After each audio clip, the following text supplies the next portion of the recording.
बातें मुलाकातें के इस पहले अंक में हम बात करेंगे बिहार के ताजा राजनीतिक स्थिति की, जिसमें कहा जा रहा है कि नीतीश कुमार पाला बदलने वाले हैं। जी हाँ, वर्ष 2025 के आगाज के साथ बिहार के राजनीतिक परिदृश्य में बदलाव की आहट सुनाई पड़ रही है।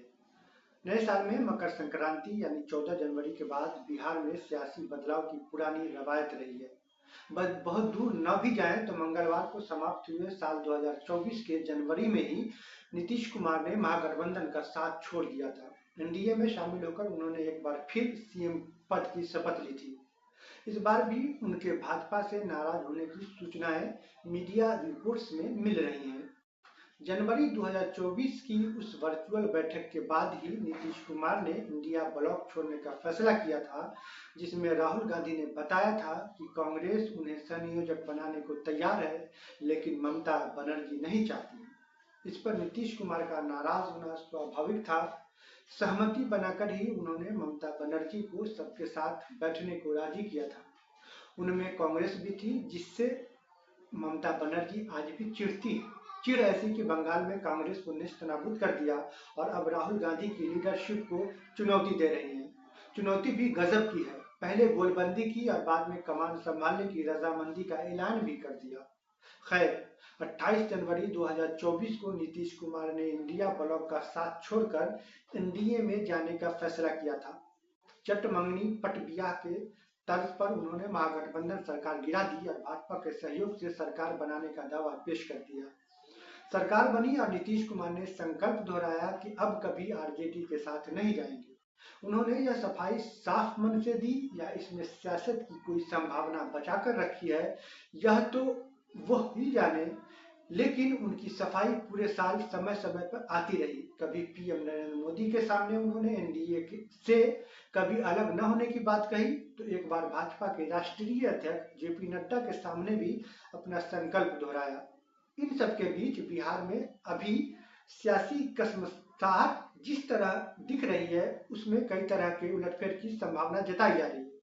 नीतीश कुमार की भाजपा से कथित नाराजगी मीडिया की चटपटी खबरों का शक्ल लेती रही है। इंडिया ब्लॉक अब भी इस उम्मीद में है कि नीतीश कुमार गठबंधन में वापसी करेंगे। उधर एनडीए की ओर से दावा किया जा रहा है कि आरजेडी के दर्जन भर से अधिक नेता एनडीए में शामिल पार्टियों के संपर्क में हैं। केंद्रीय मंत्री जीतन राम मांझी का दावा है कि आरजेडी के दर्जन भर नेता उनके संपर्क में हैं। नीतीश कुमार बार बार सफाई दे रहे हैं, कह रहे हैं कि अब पिछली गलती नहीं करेंगे, एनडीए में ही रहेंगे। उनकी इस सफाई के बावजूद न भाजपा उनके साथ बने रहने को लेकर आश्वस्त है और विपक्षी गठबंधन इंडिया भी नाउम्मीद नहीं है। इंडिया ब्लॉक को अब भी उम्मीद है कि नीतीश कुमार फिर पाला जरूर बदलेंगे।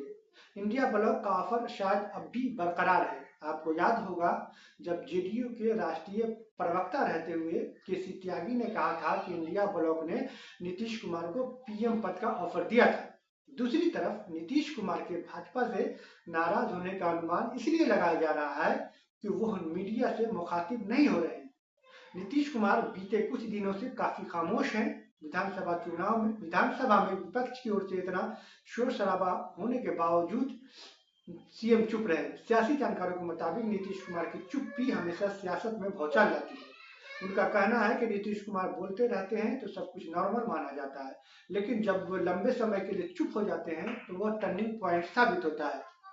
बिहार की राजनीति में क्यों भूचाल आ सकता है, इसका एक और भी कारण है जो जान लीजिए।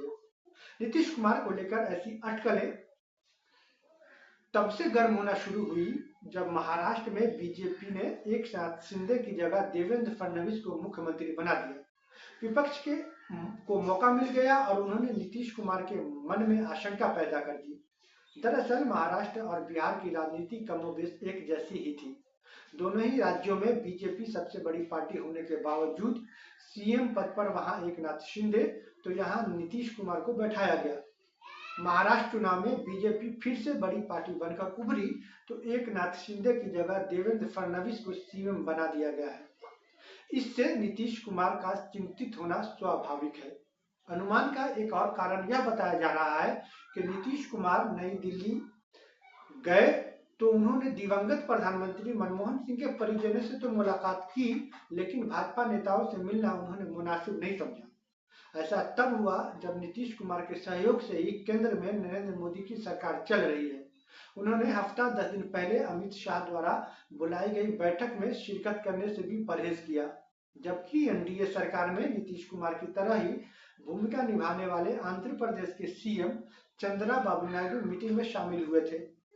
नाराजगी के अनुमान का तीसरा कारण दिल्ली विधानसभा चुनाव में भाजपा प्रदेश इकाई द्वारा जेडीयू को सीट देने से इनकार है। जेडीयू के राष्ट्रीय कार्यकारी अध्यक्ष संजय झा और केंद्रीय मंत्री ललन सिंह ने कांग्रेस कॉन्फ्रेंस करके दिल्ली में चुनाव लड़ने की बात कही थी। नए साल और नीतीश कुमार की राजनीतिक शैली के मद्देनजर भी आरजेडी नेताओं की चौकस नजर नीतीश कुमार पर है। उन्हें दिल्ली के भाग्य से छीका टूटने का इंतजार है। बीच बीच में वो संकेत भी देते रहे हैं कि जल्दी ही नीतीश कुमार आरजेडी के साथ आ जाएंगे। हालांकि आरजेडी ने पहले भी नीतीश को अपदस्थ करने की कोशिश की है, पर तब कामयाबी नहीं मिली। सच कहें तो आरजेडी पर उसका ही दाव ही उल्टा पड़ गया था। 12 फरवरी 2024 को विश्वास मत के दौरान ही नीतीश को सबक सिखाने की आरजेडी ने पूरी तैयारी कर ली थी। आरजेडी विधायकों को तेजस्वी यादव ने अपने आवास पर नजरबंद कर दिया था, तो कांग्रेस के विधायक हैदराबाद भेज दिए गए थे। इसके बावजूद आरजेडी के 2 विधायक नीलम देवी और चेतन आनंद ने ऐन मौके पर आरजेडी का साथ छोड़ दिया। कहा जाता है कि उस समय लालू यादव ने जेडीयू के कुछ विधायकों को तोड़ने की तैयारी की थी, लेकिन नाकाम रहे थे, बल्कि खुद उनकी पार्टी में टूट हो गई और उनके 2 विधायक नीतीश कुमार के पाले में जा बैठे और नीतीश कुमार को समर्थन दे दिया। अब जबकि नीतीश कुमार के भाजपा से अनबन की खबरें आने लगी हैं, तो आरजेडी को फिर उनके साथ आने की आस बढ़ गई है। राजनीतिक हलकों और मीडिया के एक बड़े तबके में सूबे की सियासत में जिस तरह की सुगबुगाहट दिख रही है, उससे अनुमान लगाया जा रहा है कि खरमास बाद कुछ नया हो सकता है। सबकी निगाहें नीतीश कुमार पर टिकी हैं। अगर वो एनडीए से अलग होते हैं और इंडिया ब्लॉक में नहीं भी जाते हैं, तो निश्चित तौर पर इंडिया ब्लॉक उन्हें बाहर या भीतर से समर्थन देकर सरकार बनाने को कहेगा।